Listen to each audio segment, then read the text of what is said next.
Hello, wherever and whenever you are, and whoever you are, and welcome back to Tomb of Annihilation, and a very rare one-on-one session today.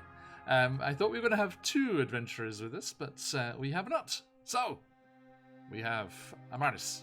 Now, as I was just saying, to Mary here. It works. Missing the last actually works out nicely because, yes, indeed, Amaris was off with the scholar Orvix. So I'm just gonna. I haven't used this overlay in forever, so I'm just gonna crop your camera in properly. Welcome everyone. Phantom, nice to see you. Brigitte, Valkyrie, hello. Welcome in everybody. Let me just get this overlay properly sorted. Yes, as I said, Amaris was off with the scholar Orvex around and about the city, whilst the others were exploring the other tombs. Not tombs, temples. Sorry, not in the tomb yet. Apparently 1v1 tonight, Phantom, yes. Bit of a surprise in this end too, but it's all good. Be nice to delve into her Royal Highness's story a little bit. No. Which is actually a character reference, not my judgment of Maddie's character. Okay, now. she is royal and she is a very pretty princess. You leave her alone. Well, I won't. No, I can't leave her alone. But. Oh, okay. Fine. I suppose you're just going to torment me. It's fine. Apparently, no DM disadvantage option in channel points. How would you know that, Bridget? Unless you tried. Really? That's not on purpose. Let me go and check it out. Hang on. You broke it. Bear with me. Okay. 2 seconds. Dashboard. Let's go and I never get tired. No. You are welcome to help out this beloved players. I just like caught myself mid-sentence there. I thought it sounded like I was about to say bloody players, but no. Beloved is what I was actually going to say. Sure you were. I see what you were doing there. Where? Viewer rewards, right? It's in there, isn't it? Power-ups and channel points, yes. Enable channel points, I have. Manage power-ups and channel points, yes. You did not. Don't let him lie. Oh yeah, inflict disadvantage was turned off. Sorry, I don't know why. There you go, it's on now. Have at it, ya bastards. You get the disadvantage. Which, I mean, it is only fair, seeing as how it's just me, and I would like to survive. How about every week when it's just me against the four of you? Yeah, but you picked that. I did not. True. I think that should be innocent bean. Does that work now, Bridget? For the purposes of science, just to check if the system's okay, would you like to give it a try? I mean, you're gonna let her actually redeem it, aren't you? Like, you're not, or, you know. That was the plan, yeah. Okay. It works, okay. Oh, you don't have the channel points. Excellent. Safe for 500 points more. If anyone else has enough dream pies, jump in. Jump in, give them all the yeah, cheers, Aritis. It's okay, I'm just messing around. By the all end of stream. the disadvantage, I would like to live. I shall wreak my revenge. Okay. No. That was my impression. That was my impression of Bridget. It's okay. So. Well, you know, we didn't get to have revenge on you on Friday, so you know. True. It's actually. I'm actually happy that this has kind of we've delayed a section here because there was something I wanted to reveal in Candlekeep Mysteries that was linked to something I was going to reveal in Tomb of Annihilation today. Hey! So, you know, it happens. In the long run. Sometimes. No problem, Isis, no problem. Thank you so much. It's good to have you again, as always. You know, sometimes I like having the same baby EG in both campaigns, and then sometimes I'm just like, well, how does this work? And my brain does not process things correctly. No problem. What are you gonna do? Thank you very much, Phantom. Swift with the banhammer today. We had a dodgy person in the Discord and had to ban them out of the Discord the other day. And then actually, when you go into that window on the Discord like moderator settings. It has a GIF of the Avengers Thor with his hammer like coming down. I was like, wow, okay. You know what? My favorite thing Avenger related is still Captain America getting Thor's hammer. Yes. And saying assemble. Mm-hmm. Like the whole still my favorite thing of the MCU. So good. Thank you, Phantom. Yeah, they're keeping you busy today. And the on your left. Yeah. When they all came through the portal. Yep. There was a great one. There was a great one about the American election recently. It was like Captain America was Kamala and then it was black voters, female voters. It was it's all good. It's all good. Yeah. Right, Artis, it was great. The whole Wizards of the Coast debacle one was awesome as well. It had the whole OGL. Oh yeah. I forgot about that Avengers Assemble one was amazing. And some of our friends of the channel were in there as well, which is great. Kelsey Dion from Shadow Dark and Arcane Library was in there as one of them and stuff. It was great. It was like, yeah. That's fantastic. I love that. Yeah, that Hulk one as well. What do you think? What do you think, guys? Do you think that Hulk smashing Loki scene influenced them in the D&D movie to have the owlbear smashing the Red Wizard of Thay? Has to be, right? It has to be. Puny God. Yes. What do you reckon? What do you reckon, Phantom? Do we let Patch's character in Chicenta's Tyranny do that with Umberly eventually? Patch would be so happy. Yeah. We let him have whatever he wants. Yes. He precious little Yorkshire. You leave my vamp dad alone. Our little Yorkshire Terrier. Okay. He's getting more and more facial hair. If he gets enough, he'll be a spitting image. No? Okay. No. You leave my vamp dad alone. Quit harassing him. He's not here to defend himself. I was calling him precious. He's precious to all of us. He is precious. Actually, let me do it. And clipped. Damn it.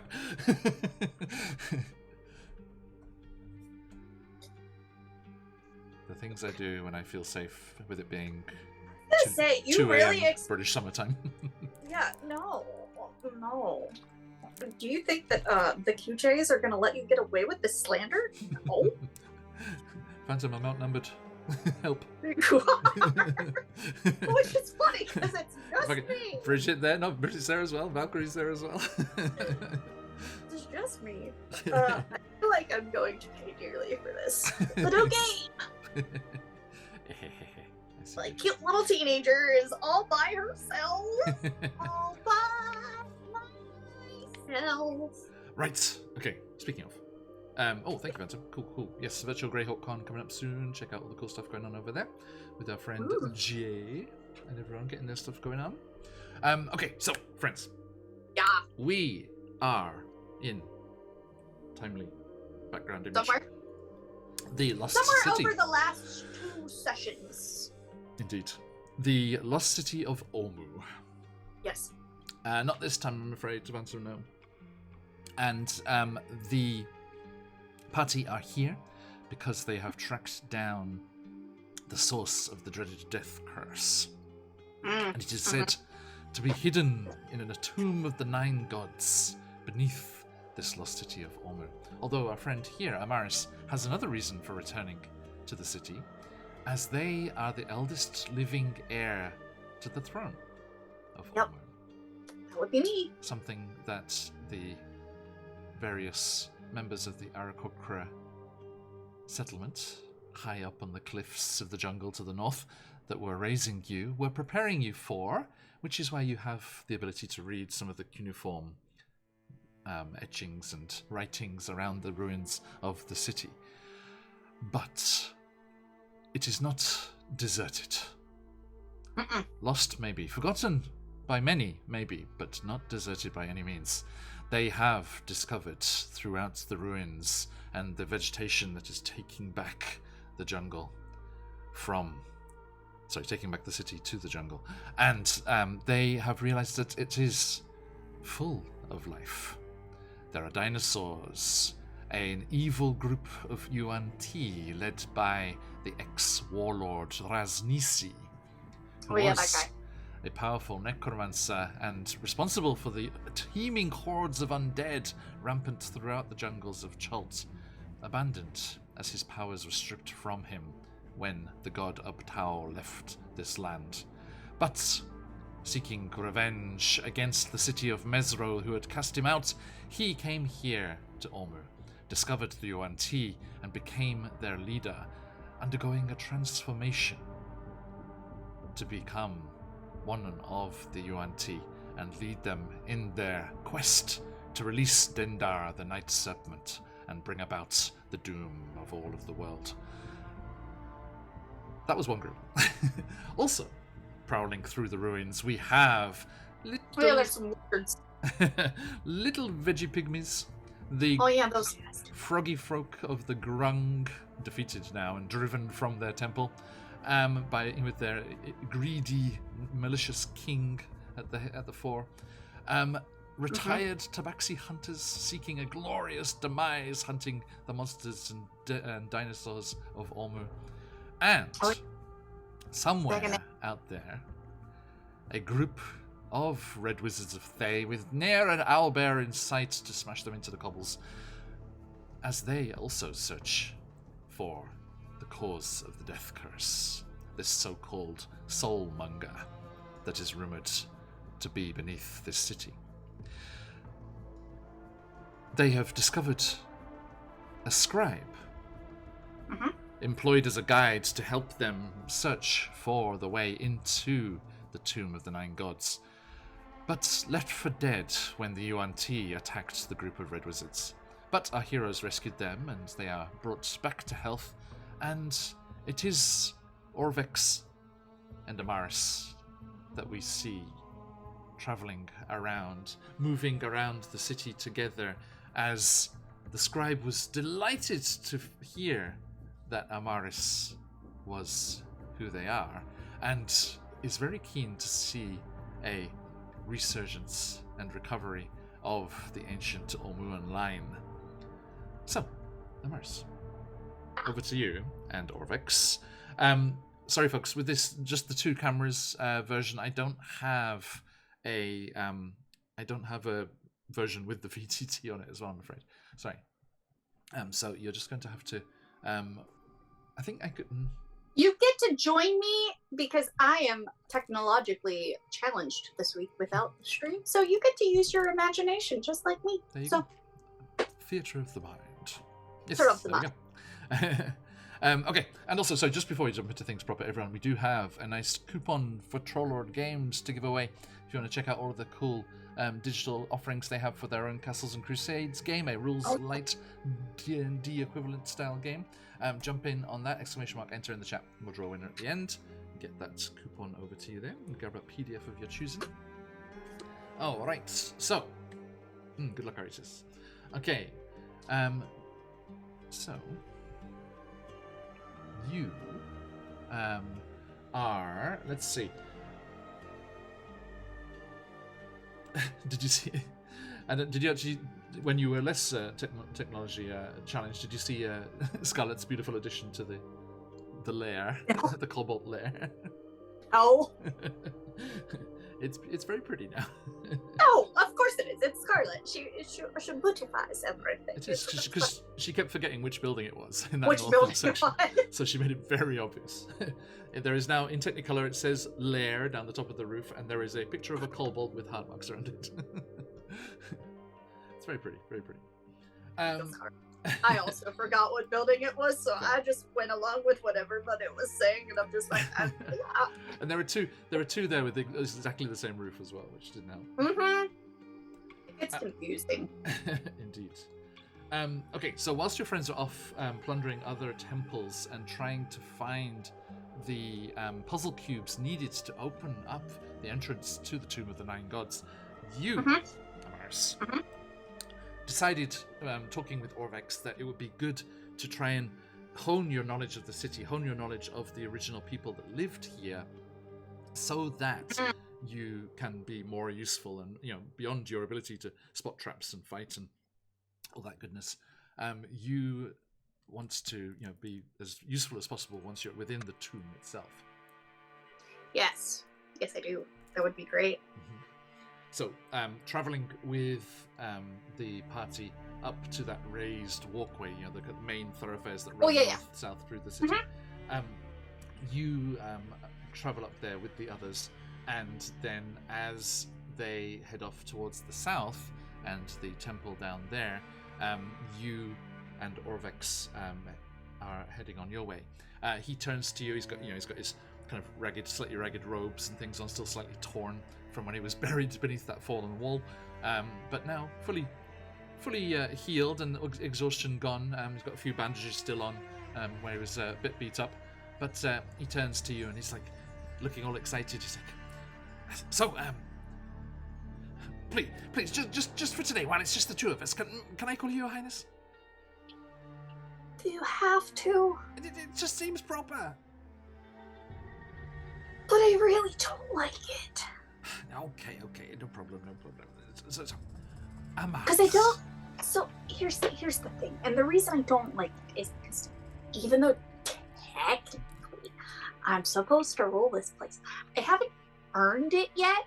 We haven't saved it, and it could still all blow up in my face, and I could still technically die. So I don't see the point until I actually do what I'm supposed to do. With each passing day, Amaris, I grow more confident and happy that it will be you and your brother that take the reins here. Just the fact that you want to earn it rather than just take it as your birthright is so honorable, so worthy of the power that you will have. Well, thank you, because I really don't think that I should. Like, I don't know how to roll. I just lived way up in the sky where the big birds fly. Well, everything that the Aarakocra have been teaching you and what meager things I am able to impart will hopefully set you up. And it sounds like your friends have connections in Port Nyanzaru with the merchant princes. Hopefully it should be a relatively smooth transition. Although, I must advise you that you do need, once you lay your claim and intent to restart the grand. Hey, cheers, cuz. Is that a spin for me or for Maddie? Oh God. Hey, tutorial. Good luck. 41 months. Cheers, Guzzy. He's like, listening to your friends talking around the evening fires and things with the kobolds and that, it is quite evident that there are plenty of dangers and ill-intentioned peoples around. I mean, the natural defenses of this place are formidable, which is nice, but there's fire newts they spoke of to the northwest, and the undead in the jungles, these mercenaries, this flaming fist that has taken up campment in the north and is laying claim to as much as they can. I hear they have plundered the ruins of Mesro and other cities and places. They would surely wish to do the same here, or should they find out the location. You do need the means to protect yourself. Yeah. I can't just make people show up and protect us and do those kinds of things. I have to be somebody that they would want to. Of course.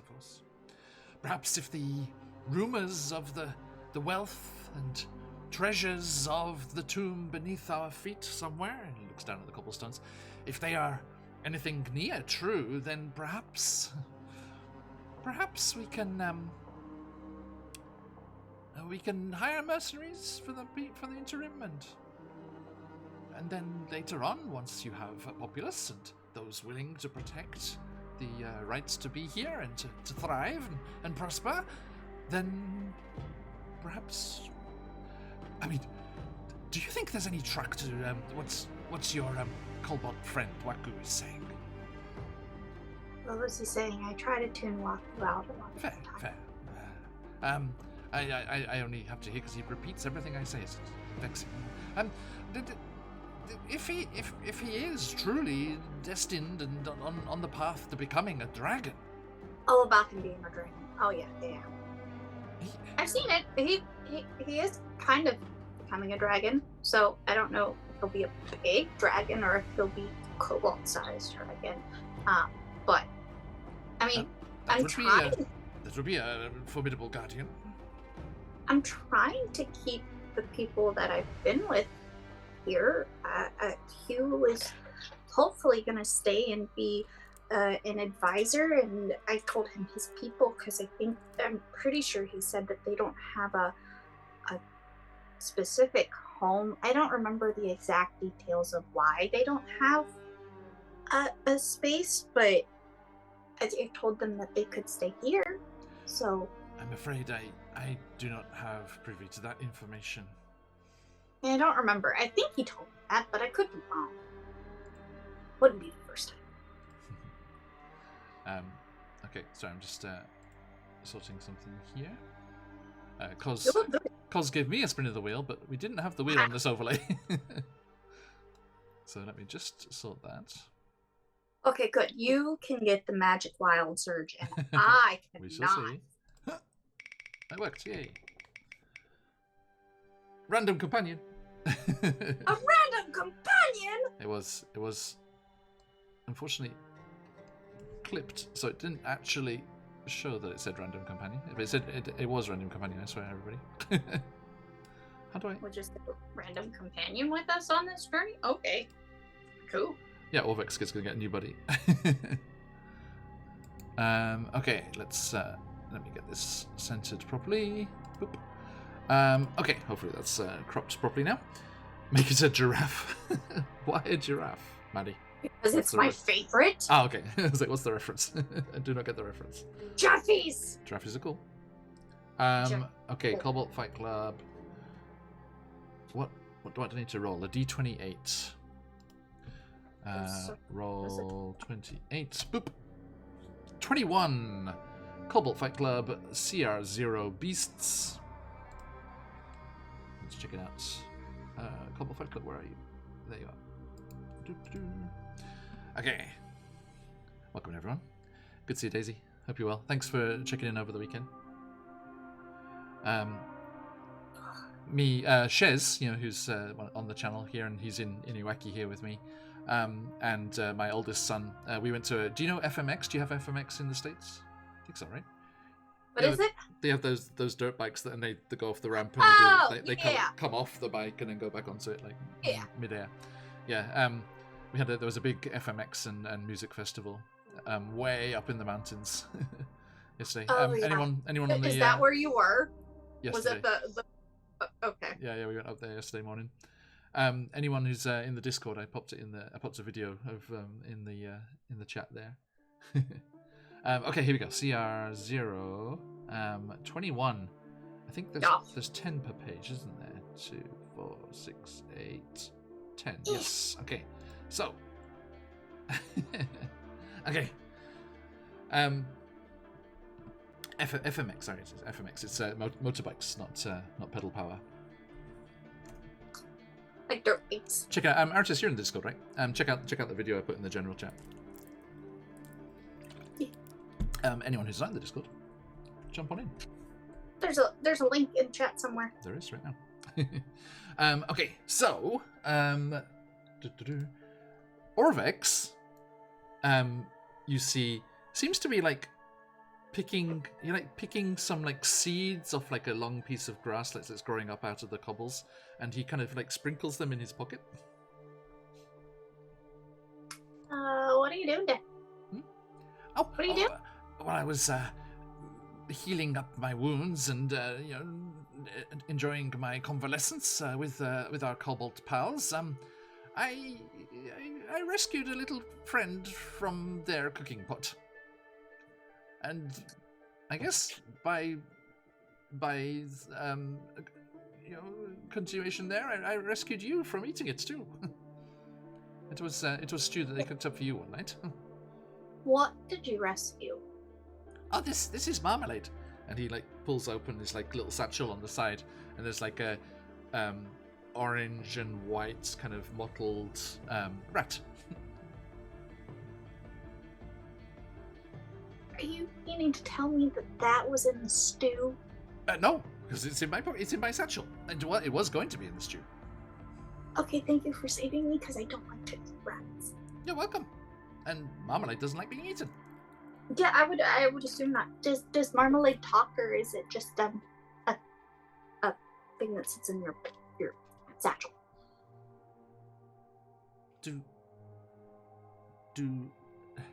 I see what I've ran into a lot of things that have talked to me that didn't. I see what happens here. Yes, Amaris. I know Arakocra could be considered birds that talk, but not all animals actually are able to converse with people. No, I get that. I understand that. That's not what I'm asking. I'm saying I've ran into a lot of things that have talked that shouldn't be able to talk in this trip here to this city. So I'm just asking, can your rat talk or not? No, absolutely not. It is a natural denizen of the ruins. That's all I needed to know. Dear marmalade little denizen, yes. Okay. So, what are we teaching me today? Because I don't know anything really about my city. Well, and he throws his arms out wide and gestures to the fairly decent vista that you get from here. What is it? There are various neighborhoods and areas around that we can enjoy and explore. Although we must be cautious. There are a great many dangers as well. Yeah, I kind of figured that. The kobolds have trapped pretty much everything, so And just the shrines, from the sounds of it, I think that should be fairly safe. So, here's a question for you. Yes. If we were to start repairs on the city, if I don't die in the tomb that's underneath our feet and everything, where would we start? What would be your best recommendation on where to start? Well, once the necessary laborers and specialists were employed and brought here, I think you might be surprised how many are eager and excited to see the resurgence of the Ormuan Empire, especially under new guidance. Some of their older ways were somewhat unpleasant, but I think you certainly would not be party to any of that nonsense. And well, but I should know my history so that I don't repeat it. And the Aarakocra didn't tell me a whole lot. Are you planning to cut a bloody swathe through the jungle and enslave all the surrounding kingdoms? Nope. Great. That's about it. Oh, okay. So we were conquerors. Yes. There was a great deal of. It's one of the reasons it's said that Ubtao abandoned this land. Well, I don't want to do that because everybody has a right to be. I want my kingdom to be a safe harbor for people. Splendid. I think if we're able to do that successfully, Ormu could become a gateway to the continent proper. Until now, everything's had to come via the ocean to Port Nyanzaru, but beyond here, further to the south and east, we are not on an island here. This is a peninsula. If we could find some way to connect through to the kingdoms and create new trade routes. Trade routes, yeah, that would bring in a lot of different people and people from the continent. Exactly, and also I was thinking if funds and the means to rebuild the city were going to be a problem, I'm sure several of those merchant princes in Port Nyanzaru would be very willing to donate to and fund rebuilding efforts for the certain promises made and contracts signed as far as trade goes in the future.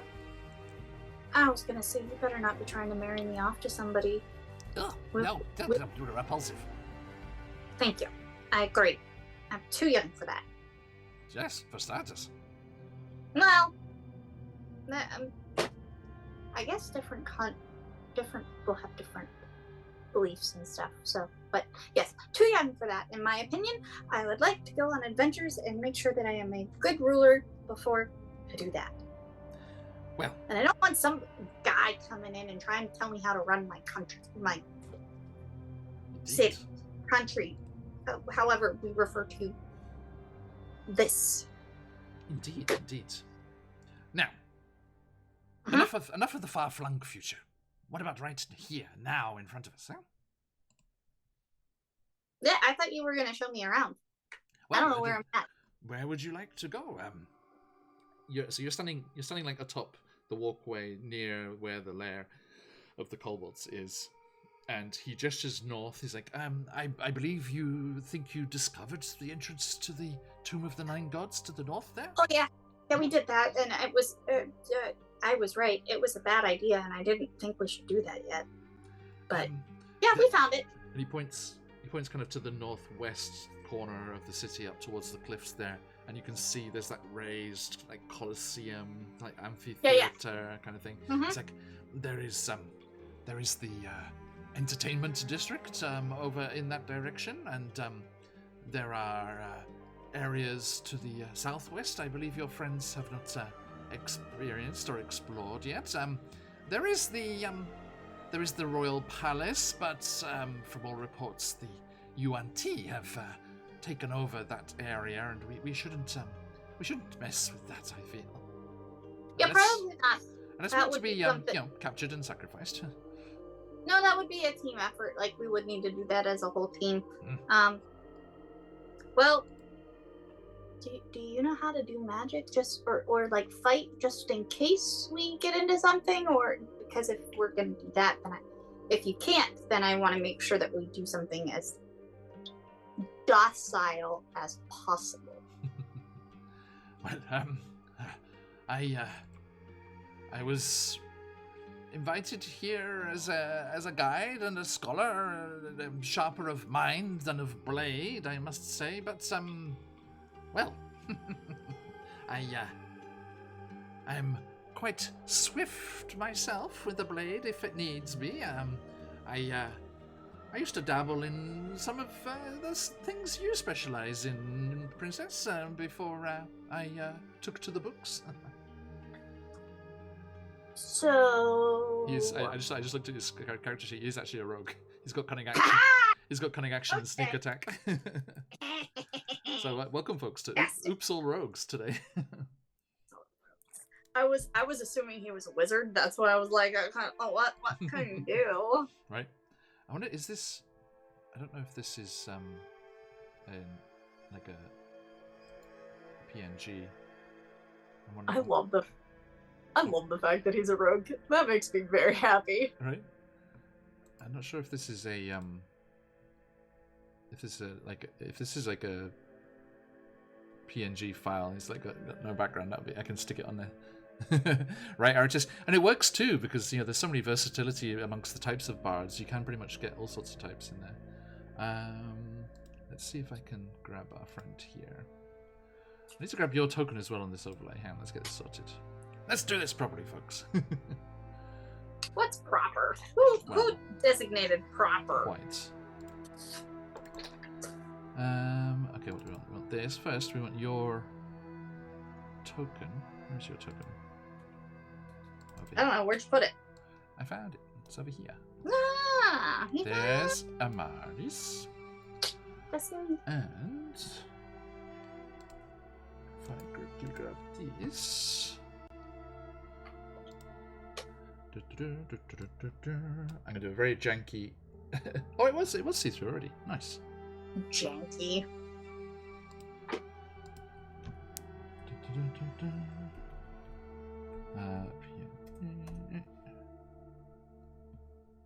See if this works. Come on, come on, come He's on. doing jank stuff, guys. I am. This is probably going to be gigantic at first. Oh, not too bad. Ginormous. Okay, there we go. There's me and there's Amaris. Okay, I got character. Yay! Hey, look at you. Just today. I get just one NPC today. You Okay. get one NPC. Hello. He looks pretty spry. I don't know if you got eyes on stream. All right. Okay, Wiry is a good adjective for him. There you go. Do you have your? And she like whips out like two different daggers that were like hidden in her jacket. Yeah. Do you have them or do you need them? Let me see what he's carrying actually. So I just rolled over, did the rollover one, like the pop-up. Pop-up showed part of the stat block. Orvex Okramas. Bit weathered. Aren't we all, Phantom? Aren't we all? Hey, at least he's not suffering 4 levels of exhaustion. Anymore, yes, indeed. Okay, so yeah, cunning action, sneak attack, multi-attack. He can make two melee attacks. He has a short sword and a hand crossbow. Okay, so he's got weapons. I think he's like spinning the hand crossbow around by the trigger guard. He's just like, yes, I'm pretty swift with this, and it's like goes off by accident. It's like, ding, ding, ding. Sorry. She does like on the bombastic side eye. She's just like bombastic side eye. Bombastic side eye. Just reload that. Yes. Okay, so we can go somewhere a little dangerous, not super dangerous. Okay, cool. I shall guard you with my meager life. Dude, what? Right? That's how it goes, right? No. But the royal line must be preserved. I'm not just gonna let you die. Bonus. You're not... I kind of got that vibe when you hauled me out from under that wall. Unlike my I did do that. previous employers, Well, who left me to die as quick as you like. Meh. Technically, Hugh did that because I'm not Hugh strong, but that's beside the point. Yeah, we weren't gonna leave you. Time to catch up. Sorry, just popped up on the other line. Strong titty window. Yes, the titty window. It is one of my favorite, Maddie's favorite things is that Hugh has a titty window. It's a joy. Sorry, because there's no like bravado to Colby's characterization. No, not. It is titty window, and right. I'm just like. I've just got this imagination. There's like, as far as he's concerned, there's probably some very practical use for that. And it's like it's not considered the. Oh, I know what it is. It's the spot where you can like hit for cure wounds real quick instead of like trying to like touch him or any like. It's just whack, smack. You're healed. Go. There you go. Nice. Right. Okay. So. Yes. He points to the auditorium and in one of the other kind of more residential areas. Well, what's over? And she's pointing at the big stone thingy where they did. Like, what was the purpose of that? Or that area? You said it's the entertainment district. There is a large amphitheater and various eateries and things around it. Do you think that there's still food there? Oh, very much does. No. Oh. Well, that's depressing. You wanted food. Apparently she's hungry. Okay, right. Okay, so you're gonna head that way? Yeah, I guess so. Okay. So yeah, you head over there, you'll make your way past Wongo's shrine again.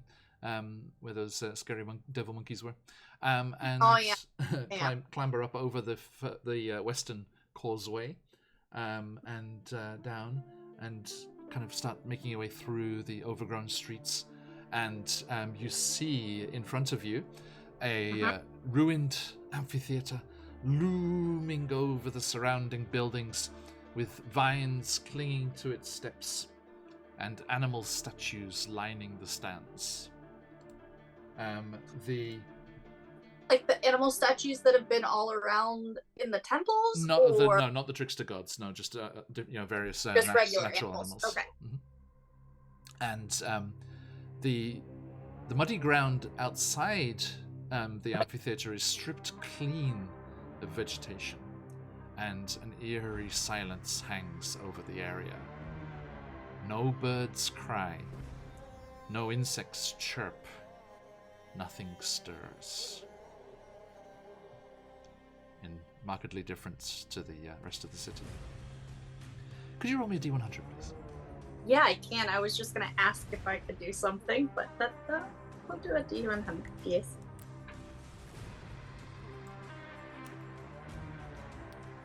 A 90. 90? Okay. Mm-hmm. Good. I never roll that well. We're gonna do, depending on, do I know what the outcome of that is?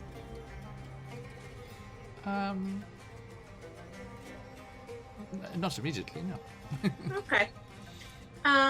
We're gonna do a very first for Morris, since she's been here. She's gonna do something. She's cast Detect Magic. Detect Magic? Okay. Mm-hmm. Nice. Let's have a look here.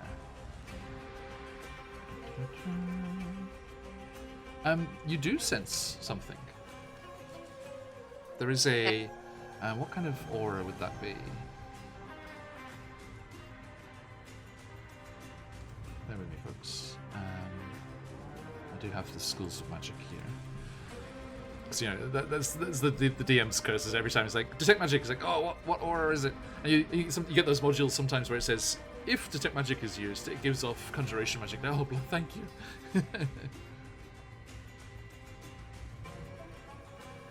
You sense... Sorry, go for it. She thinks it's really weird that there's no sound at all. Mm-hmm. And she's never used her Arcane Trickster abilities yet. So. Let's have a quick look through here. Illusion, no. Heal wounds, no.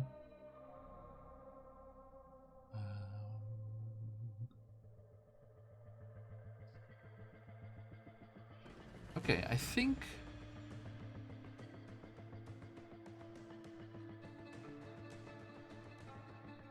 Okay, I think you get a slight... right, definitely for Turbo. Or shifting skills of magic for wild magic, I think. No. I think... It doesn't say exactly, but I'll say you get a sense of... There is a source of divination magic somewhere within the amphitheater.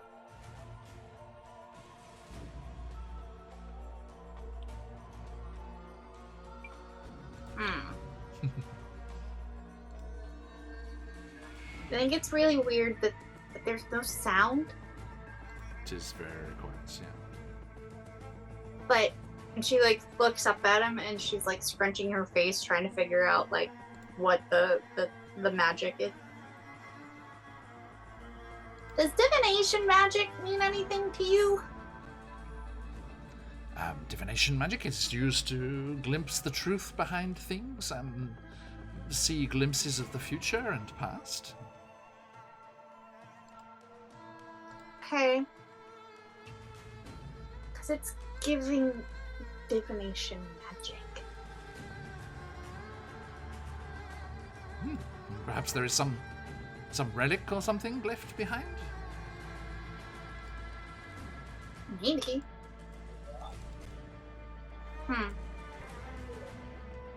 Well, should we investigate? I think if you wish to know more about this place, then yes, let us Let us delve into the ruins of the city. You're not instilling me with a lot of confidence here, Bo. But yeah, I guess so. She tentatively takes a step and is actively trying to see if there are traps that she is about to walk into.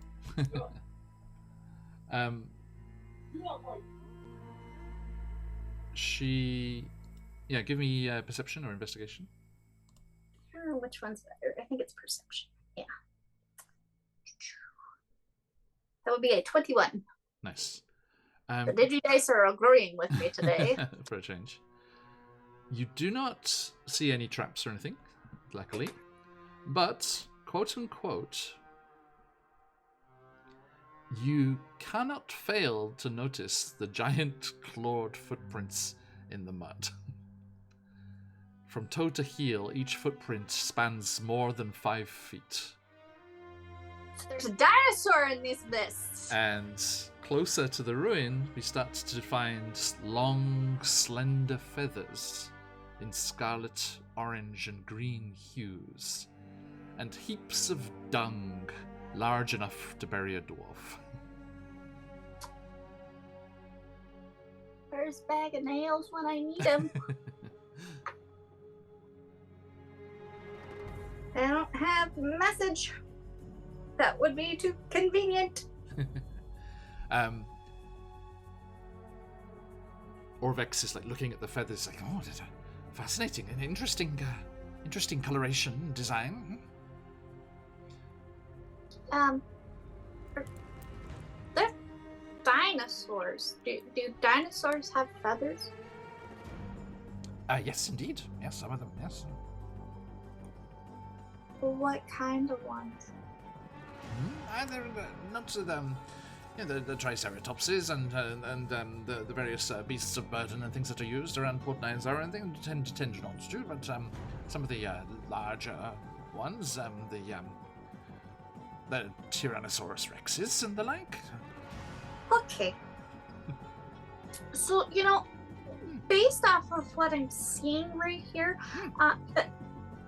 the T-Rexes mean bad. They are formidable creatures, but also very large, and I think... Do you not... And she, points at the footprint. Do you not see this? I do, yes.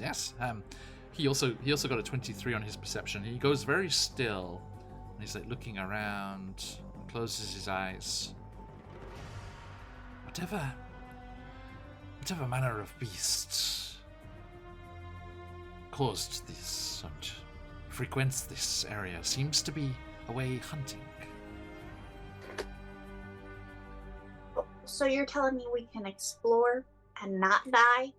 I think the chances and the fates are with us. This might be the perfect time. Okay, let's go.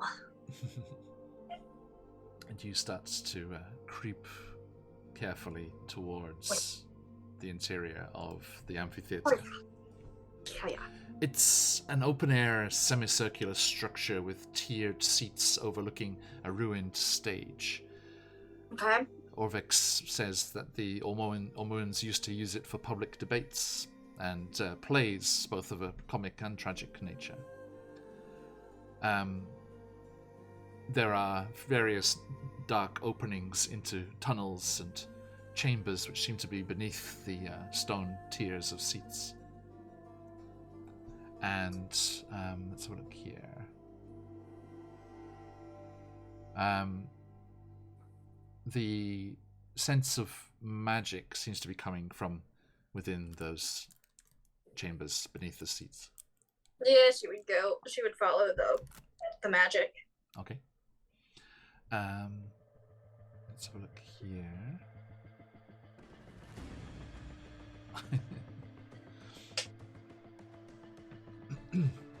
We start moving through the space. You're not going straight across the open area, right? You're kind of hugging the side. Yeah. Yeah. Do you want to give me a stealth check? So we're kind of creep in through here. Yes. Let's see how Orvex does. Orvex has got lots of skills. Come on, sir. Oh, 19. Not bad. A 13. Okay. So what's that about? Average out like 15 or so? Something like it, yeah. Is it more? 16, I guess actually. Yeah, 16. Okay. So just to cover every bit of magic. all the magic fountain, yeah. Okay, so yeah, with a 16, that's pretty good. Let me check one thing. Okay.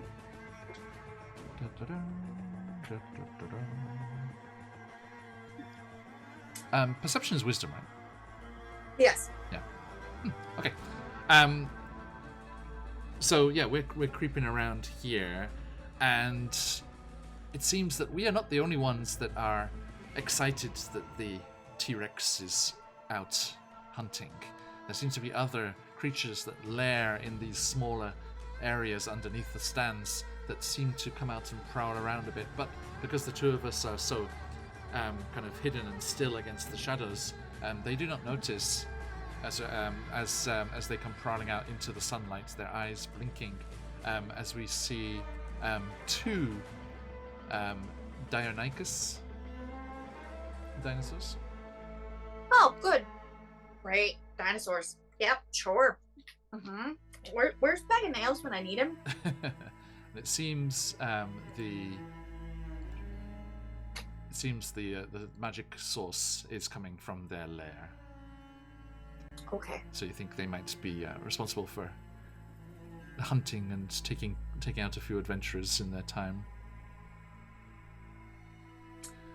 It's like Ovrex is like, ooh, one for you, one for me. Can we do this without fighting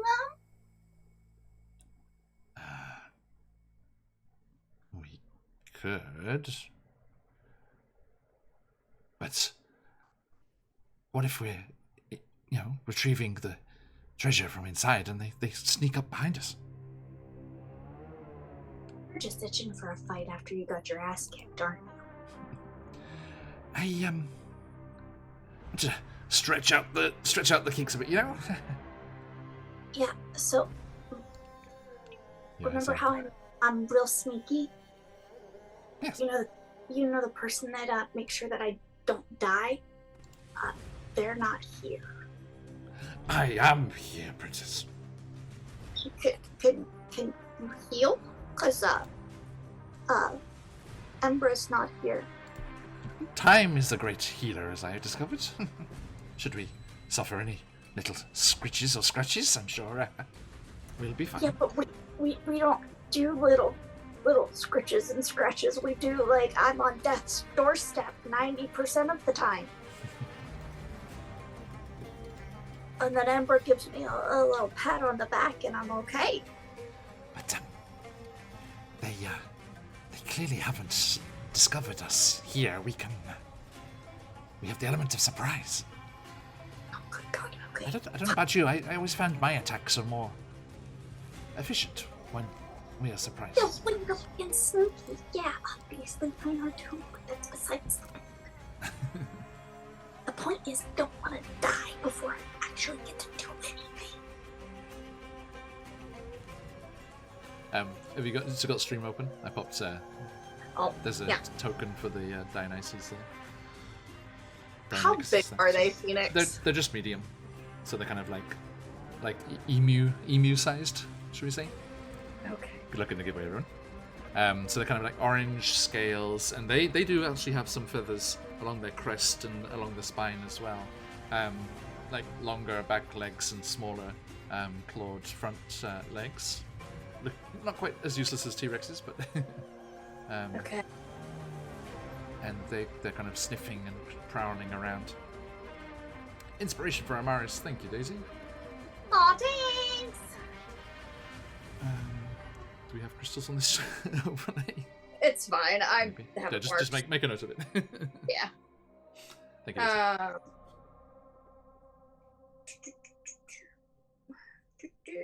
Ability save. Nope, wrong thing. Where's my? Sorry, Maddie, if you'll forgive me some shenanigans here. Is Orvex kind of looks slightly crestfallen. He's like, I suppose you're right, Princess. If we have the upper hand and they are unaware, we should try and sneak in and away before we're noticed. Yeah, that's what I thought. But we can always attack and be sneaky on the way out. And then there is like a slight flurry of movement and a flash of orange and white fur, and you just hear a voice go, "Marmalade! Marmalade! No!" And hey, thank you, Voltaria. And a little orange and white rat goes dashing out, spooked by the smell of the dinosaurs. And you see the two Deinonychus long orange scaled necks just whip around. It's like Orvex looks pretty. Princess, as I vowed to protect you, will you not protect one of your loyal subjects? Oh, God, this He's got a big, like, anime, like, glistening eyes. She takes one of her daggers and immediately whips it, trying to hit one of the dinosaurs in the eyeball. Let's roll this shit. Fucking. Okay. Orvex. Oh, Orvex coming with an 18. Spry. But I got an 8. Okay. 8. And our Deinonychus 5. They're on the back foot. Okay. So, yes, Orvex, you like go for your dagger and he smiles and he goes even faster, and he pulls out that hand crossbow and shoots at the first one from hiding, so with advantage, because you got the surprise from the stealth there. Yep. That is going to be 14 hits. Oh, good. And he gets a sneak attack from that as well. So that is going to be 7 piercing from the hand crossbow and 9 sneak attacks, so 16. Okay. I need to roll to hit the thing with my dagger. The first one that Orvex attacked is already Laslex. Good. The crossbow crawl just lodges like deep into its neck, and it's like and just like throws its head back, and he's like, still got it. Yeah, Amaris would have hit one with the dagger and stayed in the shadows. It was a dirty 20 to hit. Nice. So. Is that damage on that? Damage. Are you going for the same one or a different one? Whichever one's closer to the rat. Sure. So it's 5, and then I would get sneak, and I don't know where my sneak attack is on my phone. This is. Hold, please. I'm sorry. No problem. Where's my sneak? There it is. Plus 17, so 22 points of damage. Nice. We'll say that's on the other one, so it also puts it onto its last legs. The dagger just like buries deep into its shoulder, and it just like clicks angrily, and it's like. But that was a surprise round, and then so we got our advantage there. But then they turn and start dashing for us. And let's here. Aren't we both before them? I think because we rolled with it, because like when you have surprise, that doesn't give you advantage on the attacks. You just get that free turn. So if we're attacking from hidden, then I don't think we don't get the surprise. I don't know how that works. Do you get both? Like, do you get the extra round and the advantage on the attack? Because that's vicious. Well, even if it is the extra round, we would go before them, and then it would start initiative over again, wouldn't it? Mm-hmm. They don't get to attack us if they're surprised. I think is how that works. Yeah, they don't get actions in the first round, yeah. So it would go Warvex. Mm-hmm. So yeah, might be able to deal with this in one go. But without the advantage, although no, we got our crystals. We have a crystal each. So let's use the crystals and see if we can be absolute dinosaur hunters here. Absolutely. She's channeling her inner bag of bones right now. Bag of nails, my bad. Yeah. So yeah, Orvex shoots with the hand crossbow, quickly reloading. It's gonna be natural 20 if you've got them, folks. That those Phoenixes fly. Bye, Marty. Goodbye, Dino. So that's gonna be. What does that come in as? Okay, so 8 plus a d6. So it was 12 damage. Okay, so yeah, he just like bullseyes one like through the side of the head with the second bolt. I said right between the eyes, let's say, because they've turned to face you now and to attack you. And it just goes, and it goes down and crunches into the dust next to Marmalade, the rat. And then the other one turns and looks angrily at you, Amaris. She takes her other dagger and hits it at it's a 13. Just hits. Needs to be. Oh, perfect. And since we used the advantage, I didn't roll for advantage, so my bad. But I was using my advantage crystal since we said we were doing it. Do I get sneak attack still? No, I think not from crystals. I'll say because that's okay. That's too much. That's fine. It was 7. 7. Damage. Okay. Yours had 4 left. So yes. Okay. Was that a dagger the second time as well? Yeah. Okay. So tell me what happens. It digs into the eyeball, and then as it goes down, she goes and immediately rips both of the daggers out because they're nice. She's just yeah, you just go sweep over, cleaning them off, and she looks at this damn rat and she's like, really? You couldn't have stayed in the bag? Are you kidding me? Orvex kind of shoulders past you and scoops him up. He's like, oh, little Marmalade, that was dangerous. Oh, be careful where you go running, little one. Stay where it's safe. Good God. He is safe, like you are, princess, with me. We did a good job.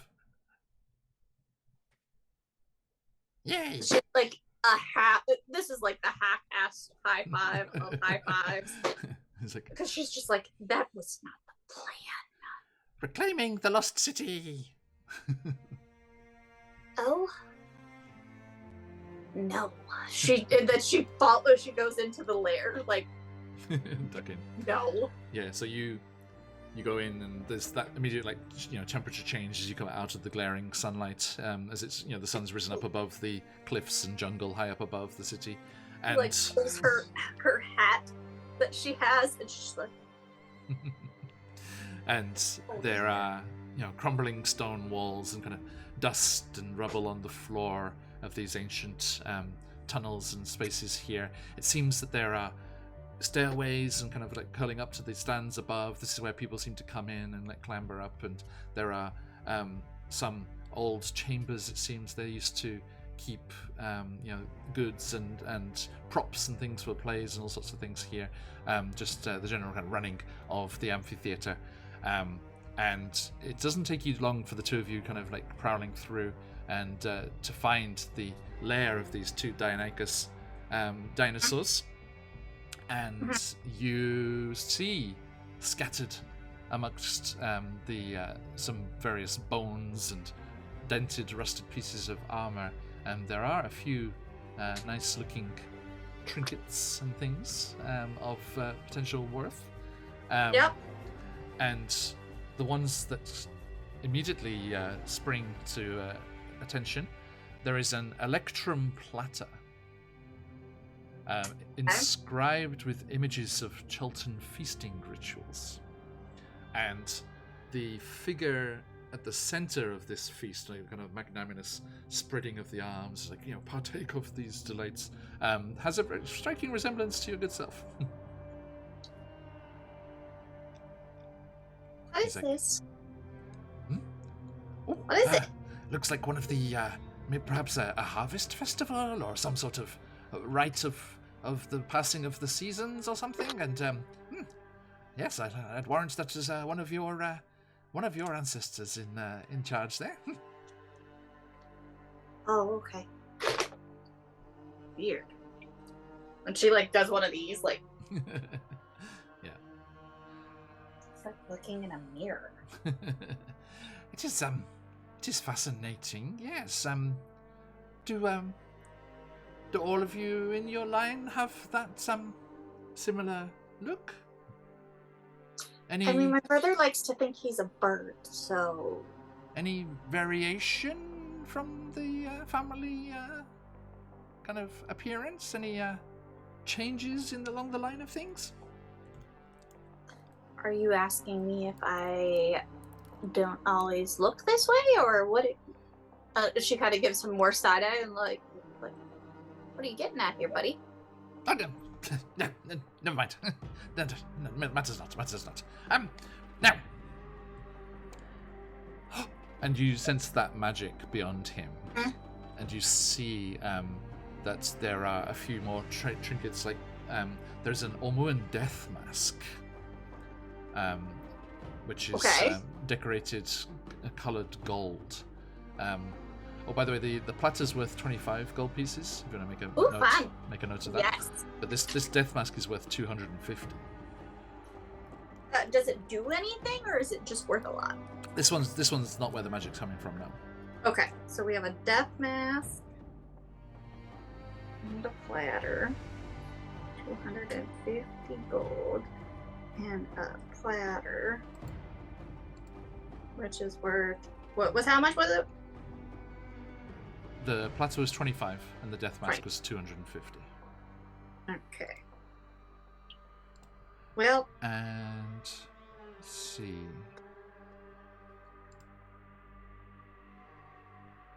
Okay. Wondrous. You know what? I'll give Waku. Can you make me an Arcana check?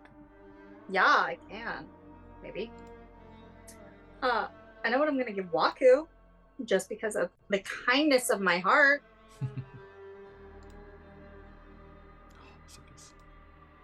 13. Okay, good. Orvex didn't make it. You know what? We have our way of figuring out what magic items are here on the channel.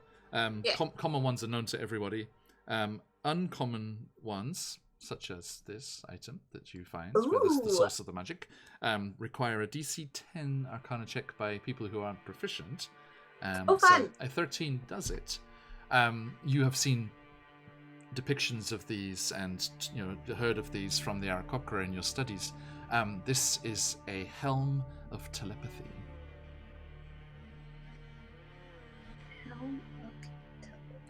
Yeah, and you know that while wearing the helm, you can use an action to cast Detect Thoughts.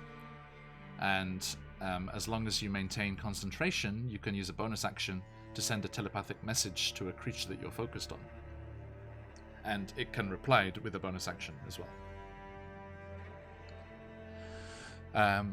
While focusing on the creature with Detect Thoughts, you can also use your action to cast Suggestion.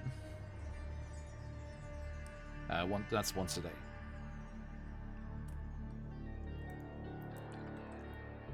And it requires attunement. But do you have any... What items do you have at the moment? Anything? I have her crest. The blade. Yeah. And I think that's it, actually. Yeah, you've only got one. You've only got your blade. Cheers, man. Yeah, I've got the blade, and then I do have a drift globe.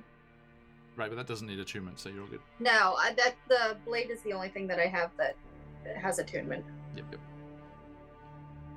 So yeah, you can add that if you search on the manage inventory, that will just be in the regular items there. Perfect. I will put it. Hey, how you doing, Jay? Welcome in, everyone coming in from Lord Gasumba. Welcome in, Raiders. How you doing? Good to see you. Hope you had a great session. I saw Anna was there today. I hope you had a great time. Welcome in, Raiders. How you doing? Always welcome. Great to see you, Jay. Hope you're doing well. Friends, welcome to QuestJunkiesUK. We play lots of D&D and other TTRPGs. We are in Tomb of Annihilation at the moment. Our regular party were off plundering the temples and ruins of the city, whilst Maris was here with the scribe Orvex, delving into the history of the city, as she is the eldest living heir to the throne of Ormu. And we're doing that side story here, just the two of us today. whilst we're catching up with the others there. Hey, Phantom. Hey, Patrick. How you doing? Good to see everyone. I hope you all had a great time over there. Welcome in, everybody. We are QuestJunkiesUK. We have a Discord if you want to find out what's going on with us and catch up there. And we do have a giveaway going on today. We have a coupon for Troll Lord Games up for grabs. Our buddies, good buddies of Jay and everyone at Lord Gassumber as well, I know. So if you want to have a chance to win there, type !enter in the chat. And hey, thank you. Oh, Patrick, thanks for that that boost there. And yeah, we got three extra bits from Twitch for that. They're giving extra bits on top of power-ups and things at the moment. Thank you kindly. So yeah, !enter. We're giving that. It's for followers of the channel to say thank you for the support. So if you want to do that, please do, and catch up and keep up with everything going on here. Oh, thank you, Phantom. Yes, other goodies that are available from us here as thanks for joining us. The awesome folks over at Phoenix Dice and CZRPG have some discounts for you as well. Check out all their amazing, beautiful Click-Clack Mathrocks and all of the great encounters and extra stuff from CZRPG there. Welcome in, everyone. Hope you're doing well. Right, okay, so our friend Amaris and the scribe Orvex here have delved into the ruined amphitheater of the city. Luckily, the giant Tyrannosaurus Rex with... that was what the D100 was for Maddie. To see if there's a 50% chance that they're here in the daytime. Oh, okay, so good. I rolled at 90. Yes, let me quickly read you something here. The King of Feathers, as they are known, is, quote-unquote, the undisputed lord of Omer. Most other dwellers of the Forbidden City live in fear of its thunderous approach and steer well clear of the amphitheater, its lair. Good to know. Glad we got that. Yes, you might have heard from time to time there was a large roaring of a dinosaur somewhere in the distance in the Sirenscape. There. Avoid Dino Lair in future. Yeah, do not push our luck. At all costs. Indeed. And I love how my pen's like half working and half not working. So, you know, a mixed bag. Right. At least the important things are there. Thanks for the follows, everyone.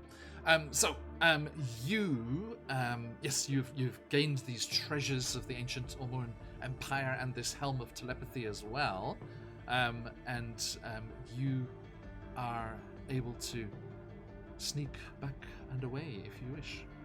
Oh yeah, absolutely. It's like go. Get the fuck out. Yes, indeed. Peace. We GTFOing. Fair.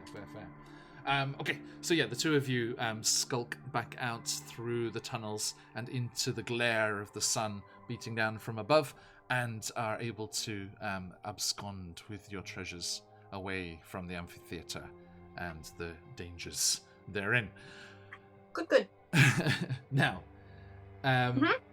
as you quickly make your way out and towards the south, Orvex says, "Quick, let's take cover in those buildings over there rather than exposing ourselves up on the causeway." Yes.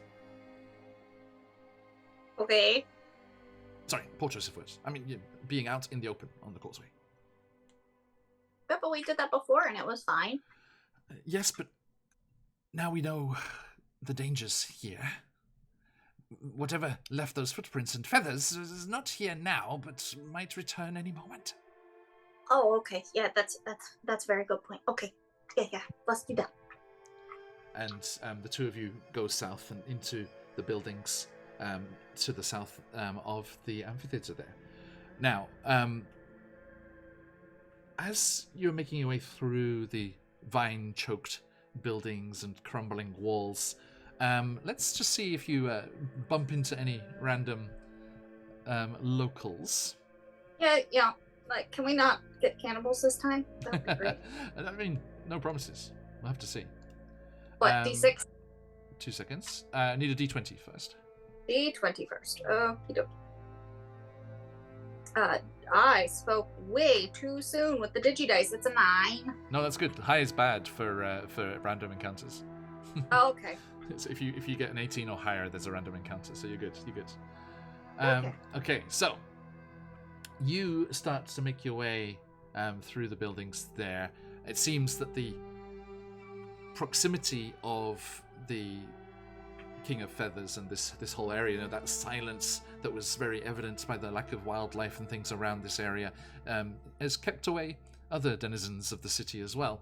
And you make your way safely through the buildings to the south there, back taking the long way around to avoid, and head south to where your friends had headed to try and reconnect with them and meet up with them.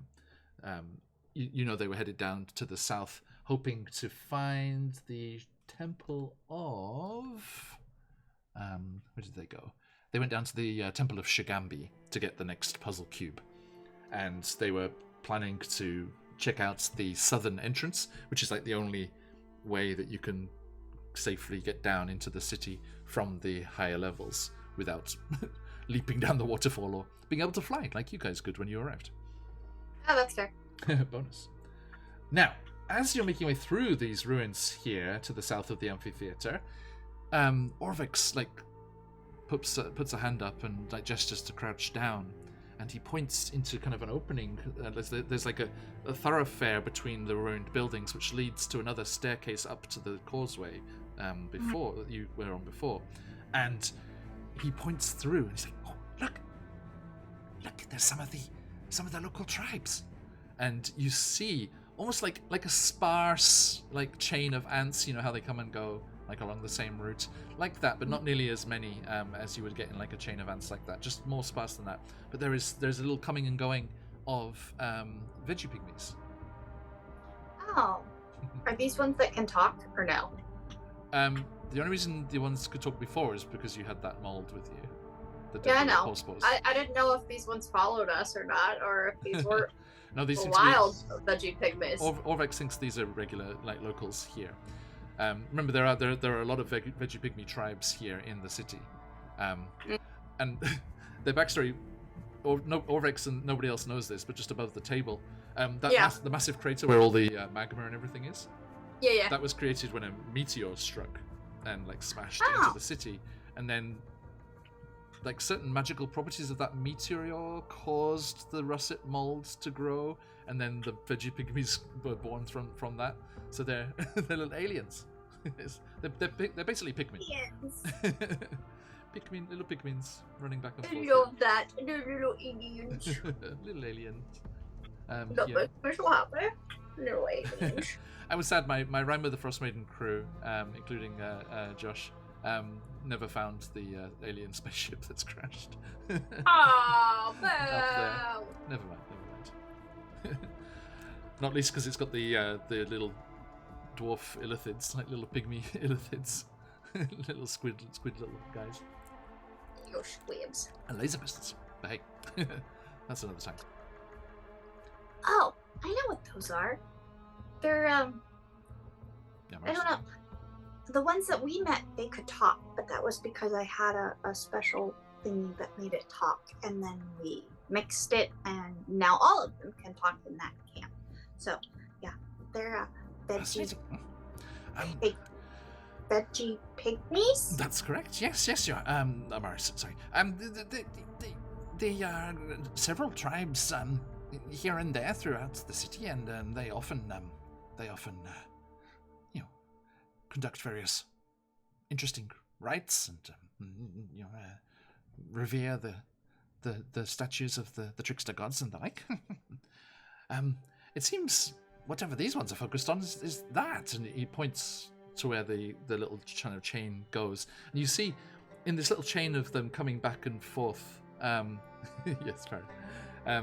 Abraham, you see the ones coming from the causeway towards this neighborhood are carrying flowers and vines and pretty leaves and things, and then the ones going back out towards the causeway are empty-handed.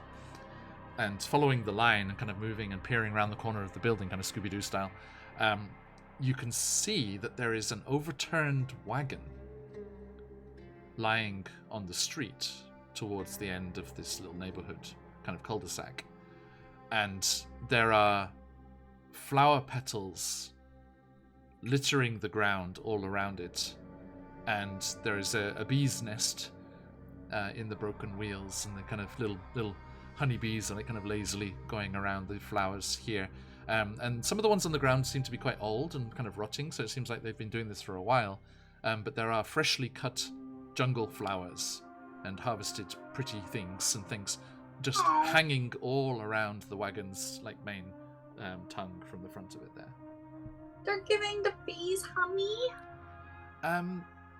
You're not sure if it's like kind of chicken and egg here. You're not sure if they're giving the flowers to the bees or the bees came because they were flowers. He's like, this is a unique opportunity, Amaris. Once you take control again, it would be fascinating to try and create some sort of symbiosis is the wrong word. I'm thinking too academically. Some sort of arrangement that those that currently call the city home could continue to do so, perhaps? Well, yeah.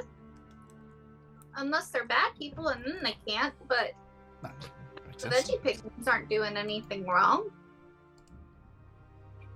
What say you? Shall we investigate?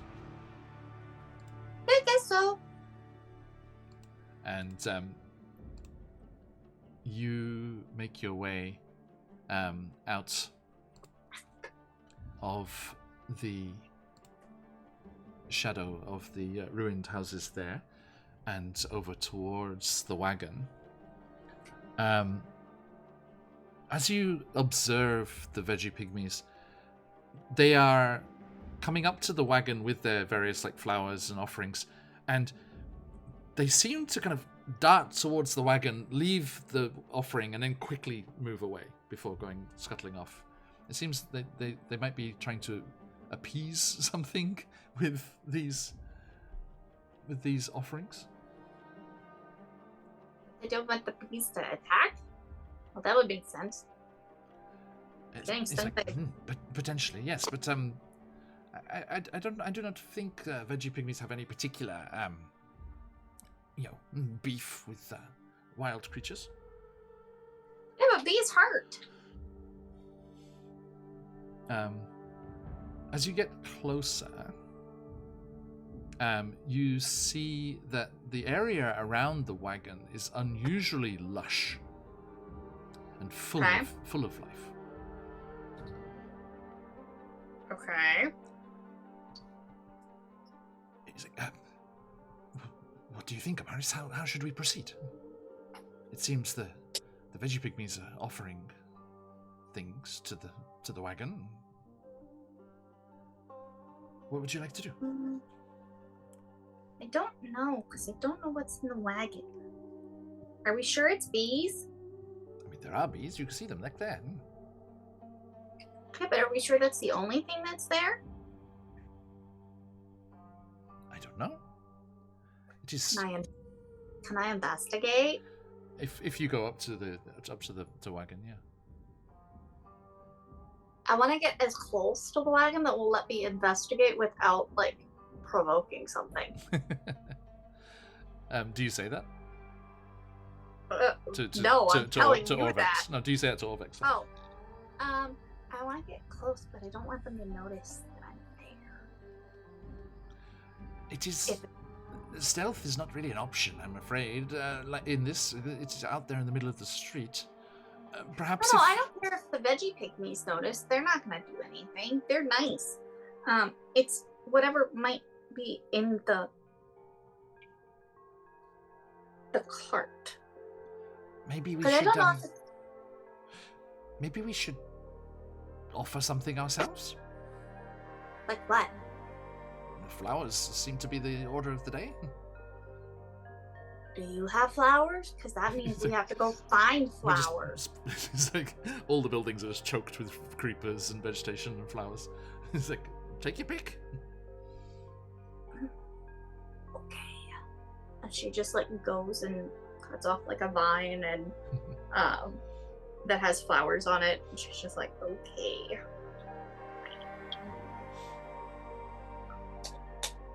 And she takes it over to the cart. Okay.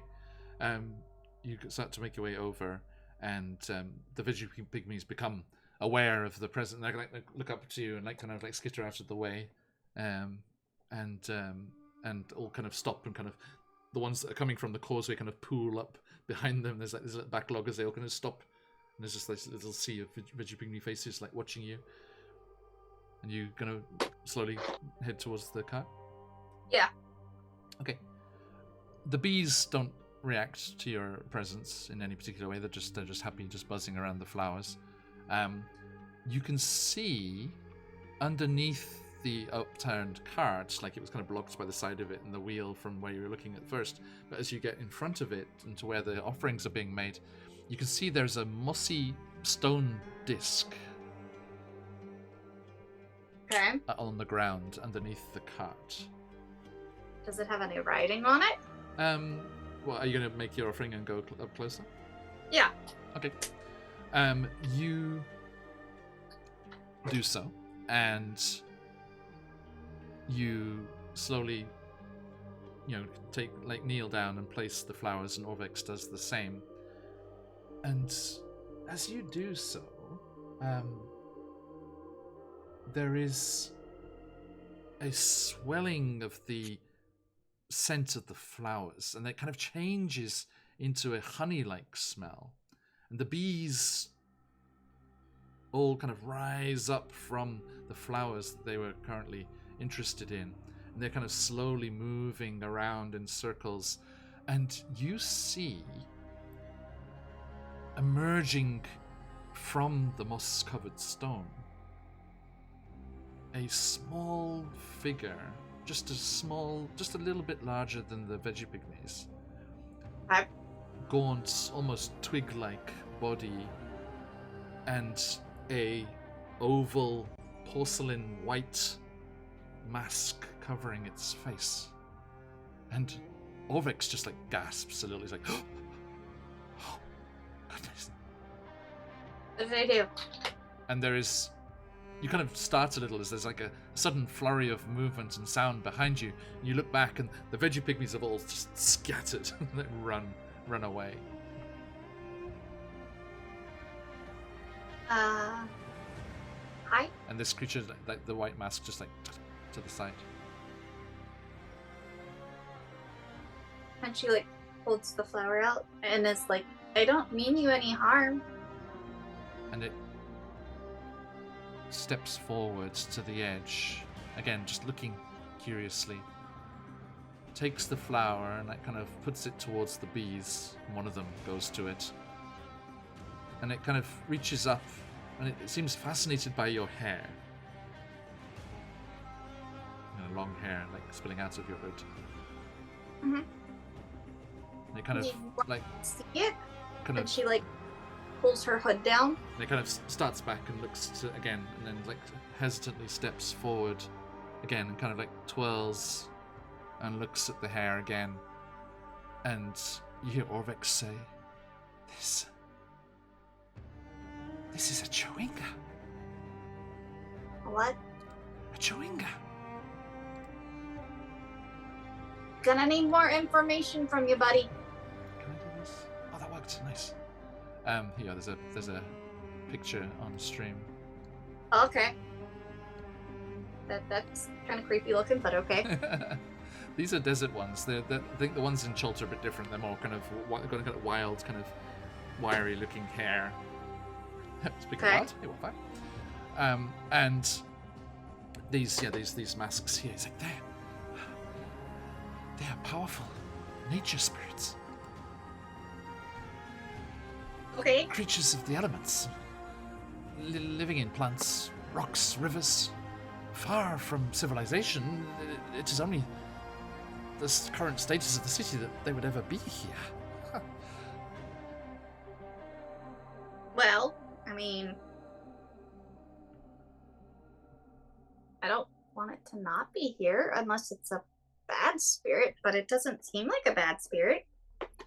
It's not making any violent moves or anything at all. It just looks very curious.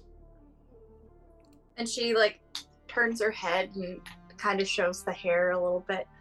Can you talk? It turns the mask again. It doesn't seem so.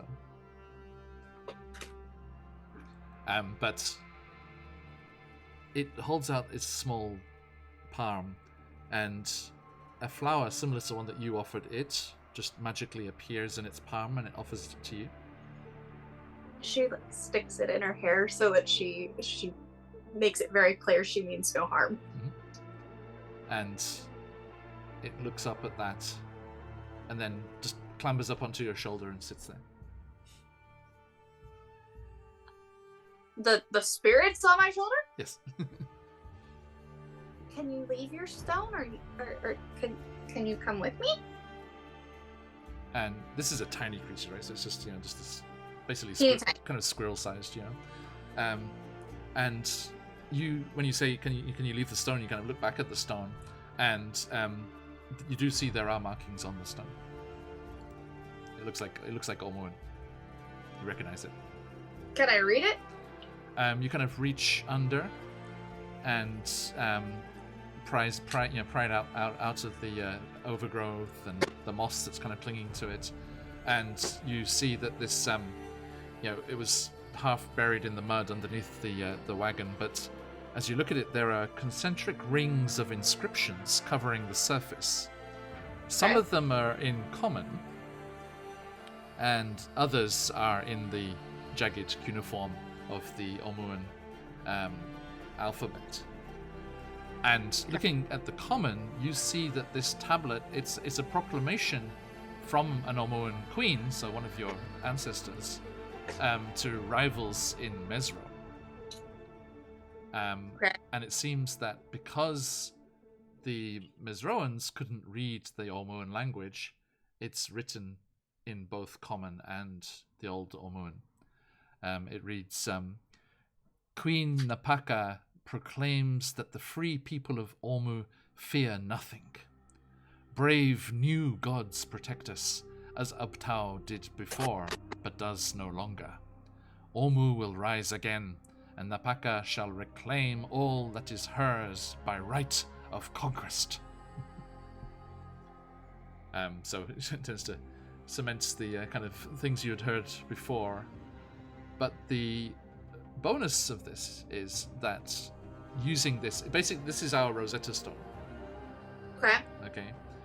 So basically, being in possession of this means that you don't have to make checks to read stuff anymore.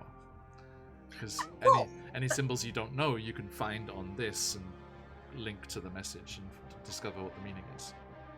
Okay. Cool.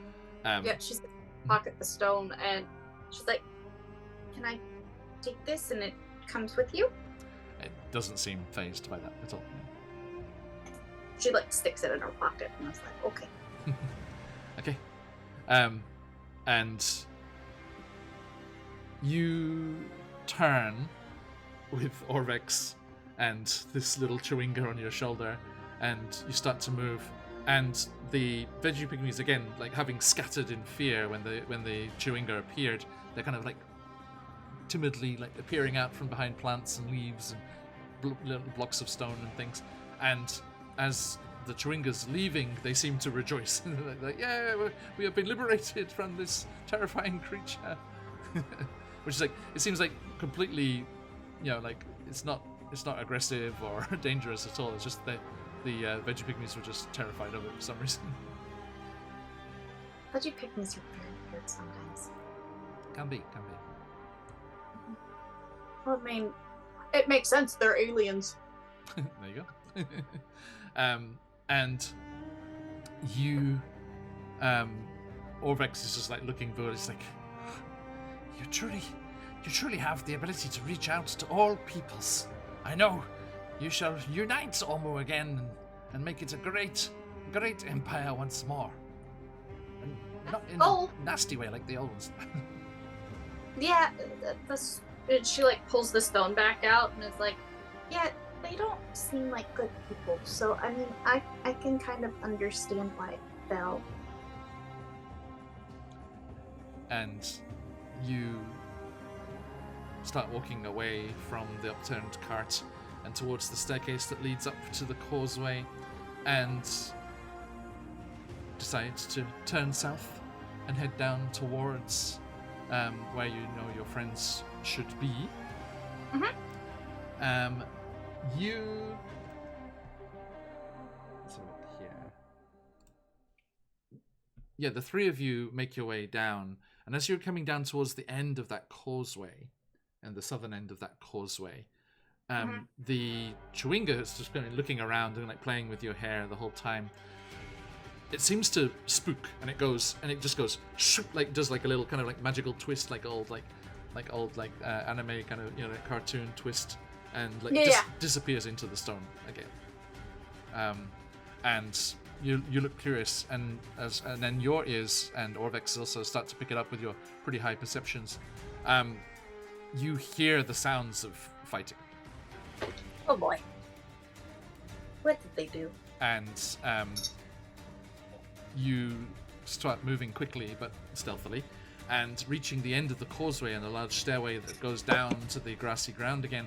Off to the east towards the rift with the magma, you see your friends battling against a group of UNT.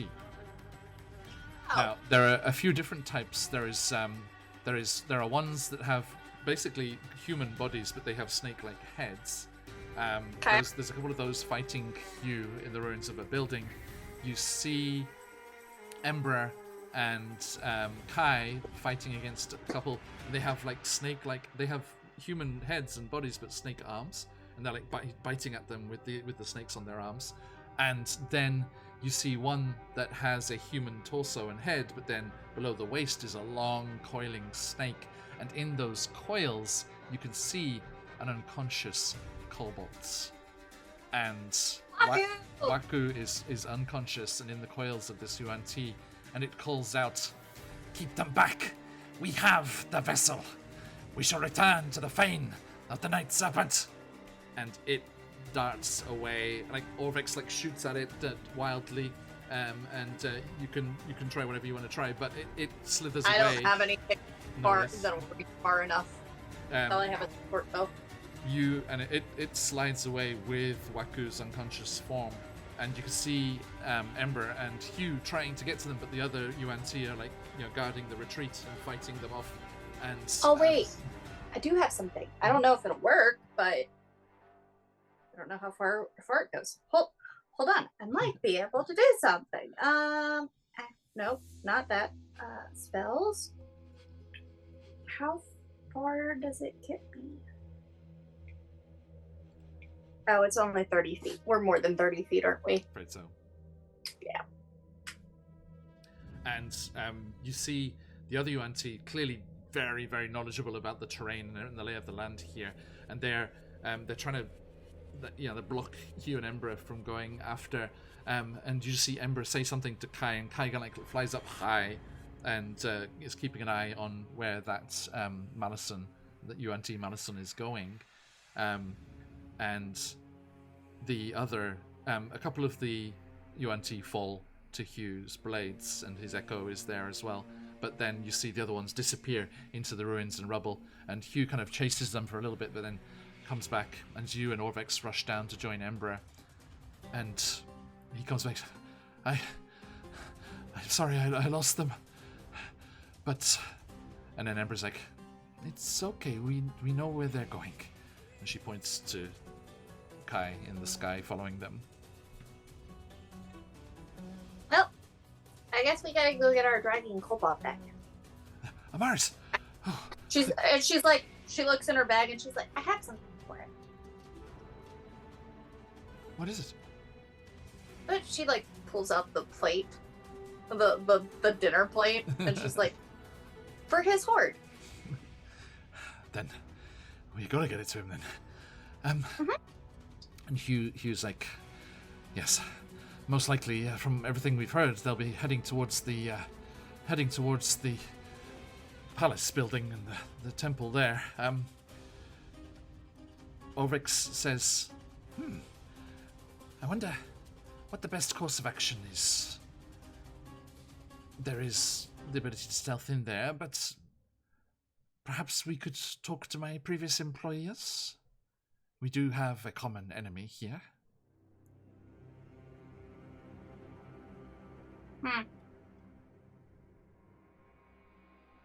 And Azamaris talks with Hugh and Embra and catches up here and decides what to do about their kidnapped kobold. Time your character out. Kidnapped kobold. Kidnapped kobold. We shall find out next time we are here in the Peninsula of Chult. A huge thank you to everyone who's come on through here. Great to have you all here. Thanks for coming in with the raid, all for the follows and the cheers and the shouts out there. Thank you so much, everybody. We are going to draw our giveaway winner in just a moment. So if you're not in the giveaway already, please do jump in there, ! Enter for the chance to win a coupon for Troll-Lord Games. Thank you, Fanta. But, they're pretty cool. Just while we're giving people a last chance to jump in there, thank you, Amaris. That was good. Nice to... Thanks for having me. It was a lovely little day adventure. It was, yeah, and there was a couple of things there I wanted to, just show a couple more things, because as we have suggested here, the Fane of the Night Serpents, the palace beneath which Raznisi and the UNT are hiding, is the next part of this adventure, and the penultimate chapter of their adventure, as we will be jumping into that next time. Oh boy! I wanted to get those, particularly the wagon and the chewinga. I wanted to get so you could get the plate, the message plate there. Yeah, that was cool. Well, that instead of 3... having to do the checks. Yes, the other 3 also came across that chain of veggie pygmies and completely ignored them. So, give me a second chance to throw that in there. Well, it makes sense for her. Like, she's trying to figure out like how to lead what's in her city. Like, it makes more sense that she would pay attention to what's going on there. Yes, we will find out next time. Will they seek the aid of the Red Wizard Thay through the connection with Orvex here, or will they go it alone to try and rescue their friend Waku, the Kobold's great and powerful necromancer, from the clutches of the UNT? And why is he being referred to as the Vessel? I mean, this is the second time we've had somebody take off by thinking they're a vessel. Good God. We shall see what that's all about next time. Thank you, everybody. Absolute pleasure. We shall round up that giveaway here. Make sure everyone's logged in there. 2 seconds. Good luck, everybody. Okay, closing up those entries. Today's coupon for Troll-Lord Games goes to Voltaria. Congratulations. Okay, yes, I'm going to be getting that code to you ASAP. Got some time free tomorrow, so I'm going to jump in and catch up on my giveaways and things there. Got a few to sort out, so excited to get that headed your way. Do join us again, the fabulous friends that we have, always giving us lots of goodies to share with you people, and thanks for you coming along and joining us for our adventures.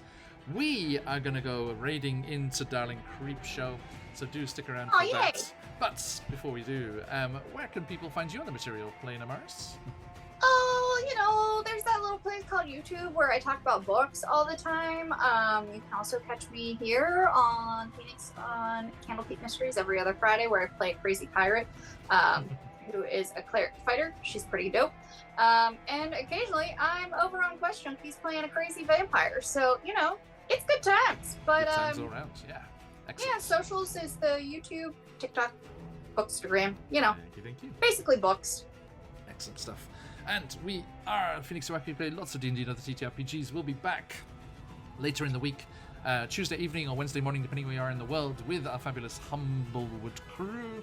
And then next Friday, Jacenta's Tyranny, returning to Tiny Logo CCRPG's upcoming adventure. We're having our sneak peek preview playthrough of this upcoming CCRPG adventure, and the fabulous aforementioned Quest Junkies Patch and Aylin will be joined by 2 new friends as we welcome. Oh, that's right. Yes, I this is the forgot session. about This that. week is the This is their session. first- They are joining us. We have Shez, who you will know from other campaigns, and for the first time from the Netherlands, our friend Sky, who will be joining us for the first time. And so Oh, that's awesome. come and find out who they're playing and continue to support them as the People's Pot of Chesenta continues to rebel and rise up against the tyrannical regime that is crushing the country. So yes, we will be jumping back into that. And then next week, after we jump back here into Tomb of Annihilation Humblewood again, we'll be back with the Candlekeep crew and those Fandelver and Below group there. So always a pleasure, everyone. Thank you so much. Congratulations to Voltaire again. Do join us for more giveaways in the future. And like I said, jump in that Discord if you want to hang out and see what's going on with us, including all the exciting news about our upcoming charity events in November. It's going to be a big time. We've got some fun guests lined up, some new friends coming to join us at the table for the first time. Very excited for all that. But until then, friends, stick around for the raid. If you've got them, let those phoenixes fly. Until next time, as we like to say around these parts, bye. Bye.